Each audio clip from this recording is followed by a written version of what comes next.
Honeybee പ്രൊഡക്ഷൻസിന്റെ ബാനറിൽ അബ്ദു പുതുപ്പാടി സംവിധാനം ചെയ്യുന്ന ഇബ്ലീസിന്റെ കൊട്ടാരം എന്ന മെഗാ വെബ് സീരിയലിന്റെ പോസ്റ്റർ പ്രകാശനം PR ജേർണലിസ്റ്റ് ദിലീഷ് ദേവസി നിർവഹിച്ചു.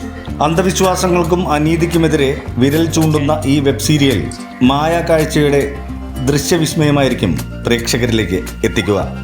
ഇബ്ലീസിന്റെ കൊട്ടാരം നവംബർ മാസം മുതൽ ഗുണ്ടൽപേട്ട, വയനാട്, കോഴിക്കോട്, കാസർഗോഡ്, നെല്ലിയാമ്പതി, തൃശ്ശൂർപള്ളി, ബേക്കൽ കോട്ട, മാഹി എന്നീ പരിസരങ്ങളിൽ ചിത്രീകരണം ആരംഭിക്കും.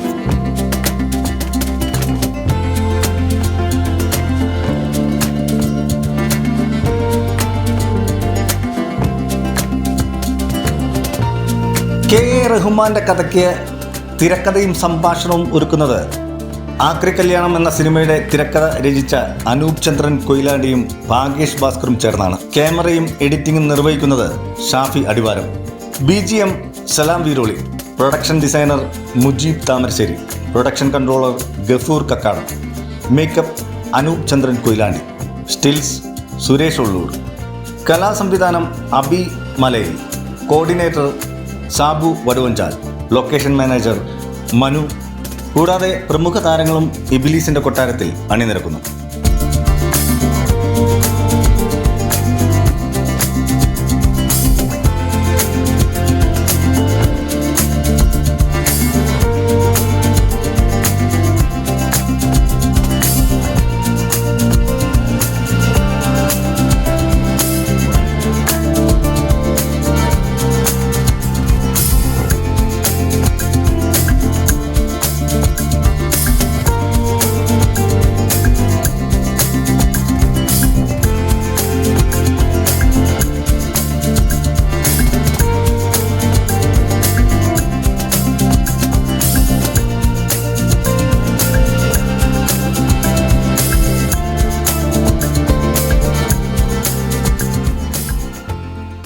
നമസ്കാരം.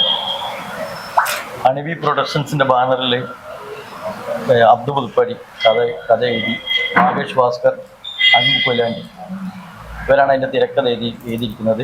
അത് സംവിധാനം ചെയ്യുന്നത് ഞാൻ തന്നെയാണ്. പിന്നെ ഇതിൽ ക്യാമറ ചലിപ്പിക്കുന്നത് ഷാഫി അടിവാരം. അഭിമലയിലാണ് ഇതിൻ്റെ ആർട്ട് വർക്ക് ചെയ്യുന്നത്, നമ്മുടെ വർക്കിൻ്റെ. അപ്പം എന്താണെന്ന് ചോദിച്ചാൽ, നമ്മുടെ സബ്ജക്റ്റ് എന്ന് പറഞ്ഞാൽ ഇന്ന് നടക്കുന്ന സമകാലിക പ്രശ്നങ്ങളെ അറിഞ്ഞുകൊണ്ട് അത് നമ്മൾ വിഷ്വലായിട്ട് പുറത്തു കൊണ്ടുവരുന്ന ഒരു സബ്ജക്റ്റാണ്. എന്നാൽ ഇതൊരു നെഗറ്റീവ് സബ്ജക്റ്റ് ആണെങ്കിലും ഇതിലൊരു പോസിറ്റീവ് ഉണ്ട്.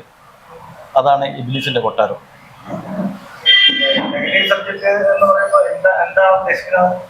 നെഗറ്റീവ് സബ്ജക്റ്റ് എന്ന് പറഞ്ഞിട്ടുണ്ടെങ്കിൽ, പിന്നെ ഒരു പറ്റം കള്ളന്മാരുടെ ഓരോ അവസ്ഥകളിൽ ആ കള്ളന്മാർ ചെയ്തു കൂട്ടുന്ന ഓരോ പേക്കുത്തുകളാണ്. അതിൽ പിന്നെ വീണു പോകുന്ന ഒരുപാട് നിരപരാധികളായ ആൾക്കാരുണ്ട്. അവരെ ഇതിൽ കൂടി തുറന്നു കാണിക്കുകയാണ് നമ്മൾ ആ സബ്ജക്റ്റിനെ. കള്ളന്മാരെന്താണ് ചെയ്യുന്നതെന്നും നിരപരാധികൾ അതിലെങ്ങനെയാണ് പെടുന്നതെന്നും, അതായത് അന്ധവിശ്വാസവും അനാചാരങ്ങളും മനുഷ്യനെ നശിപ്പിക്കും.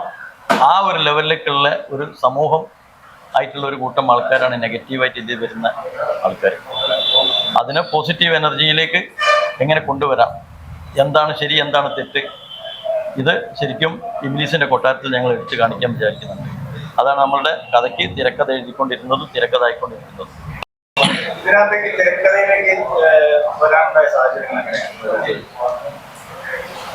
ഞാൻ അനൂപേട്ടൻ്റെ മുഖാന്തരമാണ് എനിക്ക് അബ്ദുഖാനെ പരിചയം.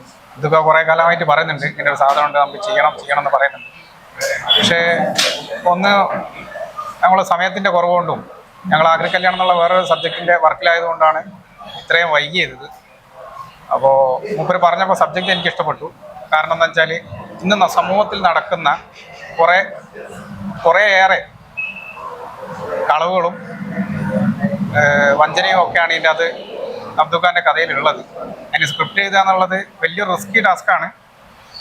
ഞാൻ അനുവട്ടനും അത് ചെയ്യാമെന്ന് ഓക്കെ പറഞ്ഞു.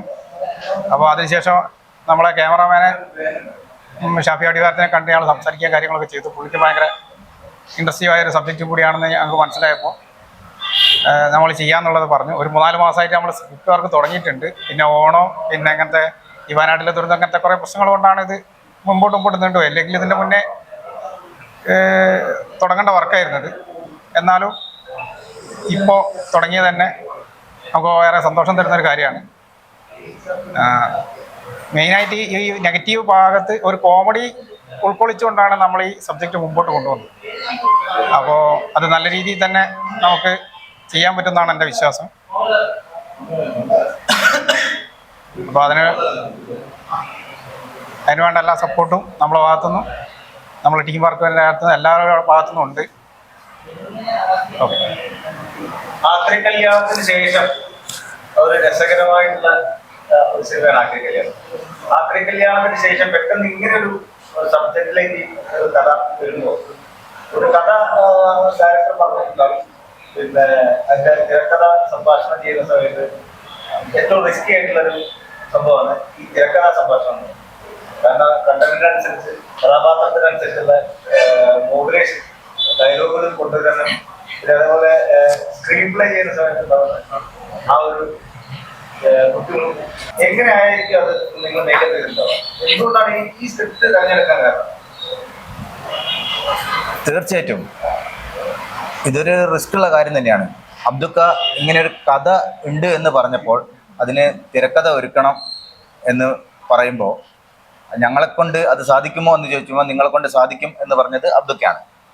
അപ്പോൾ ഞങ്ങൾ പാതിരാത്രിക്ക് വരെ അബ്ദുക്കേനെ പലതവണ വിളിച്ചിട്ടാണ് ഈ കാര്യങ്ങൾ ചോദിച്ചുകൊണ്ടിരിക്കുന്നത്. രാത്രി 1 മണിക്കും 2 മണിക്കൊക്കെ അബ്ദുക്കേനെ ബുദ്ധിമുട്ടിച്ചിട്ട് തന്നെയാണ്. പല പോർഷൻസും നമുക്ക് അബ്ദുക്ക പറഞ്ഞതിനെക്കാട്ടിലും നന്നാക്കി ചെയ്യണം എന്നുള്ളതിനെ കൊണ്ട് കോമഡി വർക്കൗട്ട് ആക്കാൻ വേണ്ടി രാത്രി വീട്ടിൽ നിന്ന് പൊട്ടിച്ചിരിക്കുമ്പോൾ ഭാര്യ ചോദിച്ചിട്ടുണ്ട് എന്താണ് പ്രശ്നം എന്നുള്ളത്, എന്തോ ഒരു തകരാറാണോ എന്ന് അബ്ദുക്കയ്ക്ക് വീട്ടുകാർ ചോദിക്കുന്നുണ്ട്. അത്രയും ഇതിൽ അബ്ദുക്ക പൊട്ടിച്ചിരിക്കുകയാണ്. അബ്ദുക്ക ചിരിച്ചിട്ടുണ്ടെങ്കിൽ നമുക്കത് വർക്കൗട്ടായി എന്നുള്ളതാണ് നമ്മൾ മനസ്സിലാക്കേണ്ടത്.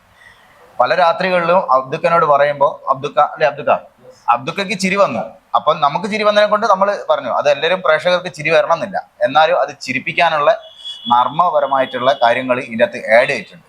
നമ്മുടെ നാട്ടിൽ നടക്കുന്ന ഓരോ ബന്ധവും ഇതിൻ്റെ അകത്ത് ഒരു കാമുകി വരുന്നുണ്ടെങ്കിൽ ആ കാമുകി കള്ളത്തിയാണ്, കാമുകം വരുന്നുണ്ടെങ്കിൽ കാമുകം കള്ളനാണ്, ഭാര്യ വരുന്നുണ്ടെങ്കിൽ ഭാര്യ കള്ളത്തിയാണ്, ഭർത്താവിൻ്റെ കള്ളനാണ്. ഇതിൻ്റെ അകത്ത് വരുന്ന ഓരോരുത്തരും കള്ളന്മാരില്ല. പക്ഷേ അത് ഏത് രീതിക്കാണ് അത് കൊണ്ടുപോകുന്ന റൂട്ട് അത് വ്യത്യസ്തമായ രീതിയിലാണ്. ഞങ്ങൾ ഈ കഥയ്ക്ക് വേണ്ടിയിട്ട് ഇത് പ്രവർത്തിച്ച് മുമ്പോട്ട് പോകുമ്പോൾ അതിന് നല്ലൊരു ക്യാമറമാനോ എഡിറ്ററും വേണം. കാരണം വെച്ചാൽ എഡിറ്റർ തന്നെയായിരിക്കണം ക്യാമറാമാൻ എന്നുള്ളത് ഒരു നിർബന്ധ ബുദ്ധി അബ്ദുക്ക പറഞ്ഞൊരു കാര്യമുണ്ട്. കാരണം വെച്ചാൽ എല്ലാ കാര്യങ്ങളും വ്യക്തമായിട്ട് ഒരു ഷോട്ട് പോലും ഇതിനകത്ത് കട്ടായിട്ടുണ്ടെങ്കിൽ ഇതിന് അടി വരും. അതിനെക്കൊണ്ട് അതില്ലാത്ത രീതിയിൽ നല്ല രീതിക്ക് ചെയ്യാൻ വേണ്ടിയിട്ട് അതൊരു എഡിറ്റർക്ക് മാത്രമേ ക്യാമറ ചെയ്താൽ വൃത്തിയാവുള്ളൂ. എഡിറ്റർക്ക് മാത്രമെന്നല്ല, ക്യാമറമാൻ ആയിട്ടുള്ള എഡിറ്റർക്ക് എന്തെങ്കിലും ഒരു പീസ് നമ്മളെടുത്ത് കട്ട് ചെയ്ത് പോയാൽ പോയത് തന്നെയാണ്. കാരണം വെച്ചാൽ അത്രയും ട്വിസ്റ്റുകളുള്ള കുറേ സംഭവങ്ങളാണ്. കൂടുതൽ നൈറ്റ് മൂഡിലാണ് കുറേ സാധനങ്ങൾ വരുന്നത്. പിന്നെ നമ്മുടെ സമൂഹത്തിൽ അടിച്ചമർത്തപ്പെട്ടിട്ടുള്ള കലാകാരന്മാരെ നമ്മൾ ഈ പല ആളുകളെ നമ്മളുടെ ഈ വേദിയിലേക്ക് നമ്മൾ വിളിച്ചു വരുത്തുന്നുണ്ട്. ഉയർന്ന ആളുകൾ ആരും തന്നെ ഇല്ല, എല്ലാവരും പുതുമുഖങ്ങളാണ്. അതാണ് ഇതിൻ്റെ ഏറ്റവും വലിയ പ്രത്യേകത. പിന്നെ അറിയപ്പെടുന്ന ഒരു ചാനലിലൂടെയാണ് നമ്മളിത് ഔട്ട് ചെയ്യാൻ വേണ്ടി പോകുന്നത്. ചാനലായിട്ട് സംസാരിച്ചുകൊണ്ടിരിക്കുകയാണ്. പിന്നെ നമുക്ക് ഷാഫി ഖാനെ പോലുള്ള ഒരാളെ തന്നെ അതിന് കിട്ടി എന്നുള്ളത് വലിയൊരു ഭാഗ്യം തന്നെയാണ്. അപ്പൊ അതുമല്ല സുഖമാണ്. കാരണം ഒരു ഷോർട്ട് പ്ലാൻ ചെയ്യുന്ന സമയത്ത് എഡിറ്റ് ചെയ്താൽ അതെങ്ങനെ മിക്സ് ചെയ്യാനൊക്കെ നമുക്ക് മനസ്സിലാവും. എങ്ങനെയാണ് ശാന്തി ഈ ഒരു സബ്ജക്റ്റിലേക്ക് എത്തിപ്പെടുന്നത് വഴി? അല്ലാതെ ഈ ഒരു കൂട്ടായ്മ എങ്ങനെ? ഈ അബ്ദുക്കായിട്ട് നേരത്തെ ഞങ്ങൾ ഒരു വർക്ക് ചെയ്തിട്ടുണ്ട്, 2-3 വർക്ക് ഞങ്ങൾ ഒരുമിച്ച് ചെയ്തിട്ടുണ്ട്.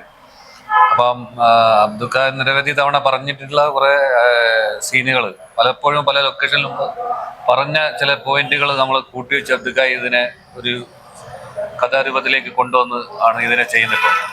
അപ്പോൾ ഈ ഒരു പടം എനിക്ക് തോന്നുന്നു ഒരു വ്യത്യസ്തമായൊരു സാധനമാണ്. ഇപ്പം അതിനകത്ത് ഒരു ഹൊറർ മോഡിലേക്ക് വരെ നമുക്ക് അതിനെ കൊണ്ടുവരാനുള്ളൊരു കാഴ്ചപ്പാട് എനിക്ക് തോന്നുന്നുണ്ട്. നൈറ്റിലാണ് കുറേ ഷൂട്ട് മൊത്തം പ്ലാൻ ചെയ്തിരിക്കുന്നത്. അപ്പോൾ അതൊക്കെ ഇതൊരു വ്യത്യസ്തമായ ഒരു ആംഗിളിലൂടെ തന്നെ ക്യാമറ ചെയ്യണമെന്നാണ് ഞാൻ ആഗ്രഹിക്കുന്നത്. അപ്പോൾ അതിനകത്ത് നൈറ്റ് മോഡ്, പിന്നെ അതേപോലെ അതാത് ദിവസത്തെ വർക്കുകൾ നമ്മൾ അതാത് ദിവസം തന്നെ കംപ്ലീറ്റ് ചെയ്തുകൊണ്ട് തന്നെ മുന്നോട്ട് പോകാനാണ് പ്ലാൻ ചെയ്യുന്നത്. പിന്നെ ഒരു വ്യത്യസ്തമായ രീതിയിൽ ക്യാമറ ചെയ്യണമെന്നാണ് ആഗ്രഹിക്കുന്നത്. ഇപ്പം എല്ലാ സിനിമകളിൽ നിന്നും അല്ലെങ്കിൽ ചെറിയ മെഗാ വെബ് സീരീസിൽ നിന്ന് വ്യത്യസ്തമായ രീതിയിൽ തന്നെ നമുക്ക് നമ്മുടെ ഫ്രെയിമിങ്ങിലും മറ്റു കാര്യങ്ങളിലൊക്കെ അത് മാറ്റം വരുത്തിയിട്ട് ചെയ്യണം. നമ്മൾ അത് ഡിസ്കഷൻ ചെയ്ത് സ്ക്രീൻ പ്ലേ ആയിട്ട് നമുക്ക് ഒന്ന് അഡ്ജസ്റ്റ് ചെയ്ത് നോക്കി സംസാരിച്ചതിന് ശേഷം നമുക്ക് നന്നായി ചെയ്യാനാണ് ആഗ്രഹിക്കുന്നത്. കലാ സംവിധാനം ശരിക്കും പറയുകയാണെങ്കിൽ ഇതിലൊരു പ്രധാനപ്പെട്ട ഒരു ഘടകമാണ് കലാ സംവിധാനം. പ്രത്യേകിച്ച് ഇങ്ങനെയുള്ളൊരു സബ്ജക്റ്റിൽ ഡയറക്ടർ പറഞ്ഞ എങ്ങനെയാണ് ഇതിനകത്തേക്ക് എത്തിപ്പെടുന്നത്? നമ്മുടെ അനൂപ് ചന്ദ്രൻ്റെ ഇതിൽ കൂടിയാണ് ഞാൻ വന്നത്. അപ്പോൾ 5-6 സിനിമയിൽ ആർട്ട് വർക്ക് ഞാൻ ചെയ്തിട്ടുണ്ട്. അങ്ങനെയാണ് ഞാൻ ഇതിലേക്ക് വന്നത്. അപ്പോൾ എത്ര വർഷമായി ഈ ഒരു ഫീൽഡിൽ? ഇപ്പോൾ ഒരു 5-6 കൊല്ലത്തിൻ്റെ അടുത്ത്. സിനിമ 3-ാം വാരത്തിലേക്ക് ഓടുകയാണ്. കോമഡി ഉള്ള സബ്ജക്റ്റാണ്. അതേ സമയത്ത് തന്നെ നമുക്ക് മറ്റൊരു കോമഡി വെബ് സീരീസ് ചെയ്യാൻ വേണ്ടിയിട്ടൊരു അവസരം കിട്ടുക. മറ്റു 2 സിനിമകൾക്ക് കൂടി സംസാരിച്ചുകൊണ്ടിരിക്കുന്നുണ്ട് അബ്ദുഖാൻ്റെ ഭാഗത്തു നിന്ന് തന്നെയുള്ള പാർട്ടീസായിട്ട്. അപ്പം അതിനെക്കൊണ്ട് എന്തായാലും തീർച്ചയായിട്ടും ഇനിയും മുമ്പോട്ടുള്ളത് നമുക്ക് എന്തായാലും ഇനി പിന്നോട്ടില്ല, മുന്നോട്ട് തന്നെ പോകാം എന്ന് തന്നെയാണ് കരുതുന്നത്. പല പല ആളുകൾക്ക് നമ്മൾ ഒരു പുതിയ അനുഭവം കൊടുക്കാൻ, നമ്മുടെ ഇന്നേ വരെ ഉണ്ടായിട്ടുള്ള അനുഭവത്തിൽ നിന്നും വ്യത്യസ്തമായിട്ട് ഒരു ദൃശ്യാനുഭവം തന്നെ കാഴ്ചവെക്കാൻ തന്നെയാണ് നമ്മൾ മുന്നോട്ട് ഒരുങ്ങിയിരിക്കുന്നത്. ഞാൻ ഭാഗേഷം പ്ലാൻ ചെയ്തിട്ടുള്ള മറ്റൊരു സാധനം ഒരു ഷോർട്ട് ഫിലിമാണ്. കുമാരൻ്റെ വിയർപ്പാധാരം എന്ന് പറഞ്ഞിട്ട് 2 ദിവസം കേരളത്തിലും 1 ദിവസം ഗോവയിലായിട്ടാണ് ഷൂട്ട് ചെയ്യാൻ വേണ്ടി പ്ലാൻ ചെയ്തിരിക്കുന്നത്. ഈ വെബ് സീരീസിൻ്റെ കൂടെ തന്നെ അതും പെട്ടെന്ന് തന്നെ തുടങ്ങും. തീർച്ചയായിട്ടും നമ്മളുടെ ഈ ഇബ്ലീസിൻ്റെ കൊട്ടാരം എന്ന ഈ വെബ് സീരീസ് കണ്ടിരിക്കണം. ഏകദേശം 30-40 എപ്പിസോഡുകൾ ഉണ്ടാവും. ഒരു വർഷത്തിൻ്റെ മേലെ, ഏകദേശം 1.5 വർഷം പോലും റൺ ചെയ്യാനുള്ള ഒരു പ്രൊജക്റ്റാണ്. എല്ലാവരുടെയും കൂട്ടായ്മയിലാണ് നമ്മൾ ഈ വർക്ക് ചെയ്യുന്നത്. നമ്മളെ കൂടെ ഒരുപാട് ആർട്ടിസ്റ്റുകളുണ്ട്. എല്ലാവരുടെയും ഒരു കൂട്ടായ്മ ഇതിൽ ഉണ്ട്, ഒരു കയ്യൊപ്പ് എല്ലാവരുടെ ഉണ്ട്. അങ്ങനെയാണ് നമ്മൾ ഈ വർക്ക് ചെയ്യുന്നത്. ഈ സബ്ജക്റ്റ് എന്താണെന്ന് വെച്ചാൽ ഇതുവരെ ആരും ഇതുപോലത്തെ ഒരു സബ്ജക്റ്റിലേക്ക് എത്തിപ്പെട്ടിട്ടില്ല എന്നുള്ളത്. അങ്ങനെയാണ് ഈ സബ്ജക്റ്റ് തിരഞ്ഞെടുക്കാൻ കാരണം. കാണുന്ന പ്രേക്ഷകരും ഒന്ന് എങ്ങനെയാണെങ്കിലും പ്രേക്ഷകർക്ക് ചിരിക്കാനുള്ള അവസരം, എന്നാൽ അതോടൊപ്പം കരയാനുള്ള അവസരം, എന്നാൽ അതോടൊപ്പം പേടിക്കാനുള്ള അവസരം, ഇത് 3 സംഗതി ഈ ചിത്രത്തിൽ കൂടി നമ്മൾ കാണിക്കുന്നുണ്ട്.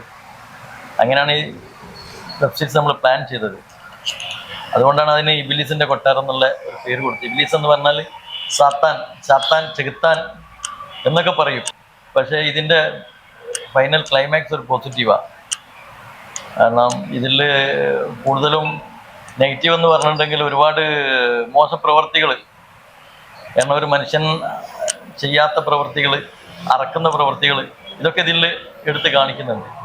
അതോടൊപ്പം അതിന് പോസിറ്റീവിലേക്ക് കൊണ്ടുവരിക, ജനങ്ങൾക്കൊരു നന്മ പകർന്നു കൊടുക്കുക എന്നുള്ളതാണ് ഇതിൻ്റെ ഒരു നിർദ്ദേശമായിട്ട് നമ്മൾ ഈ ഇബ്ലീസിൻ്റെ കൊട്ടാരത്തിൽ കാണുന്നത്. 3 ഷെഡ്യൂൾ നമ്മൾ വർക്ക് തീർക്കും. അത് കഴിഞ്ഞാൽ പെട്ടെന്ന് തന്നെ ടെലികാസ്റ്റ് ചെയ്യണമെന്നാണ് വിചാരിക്കുന്നത്.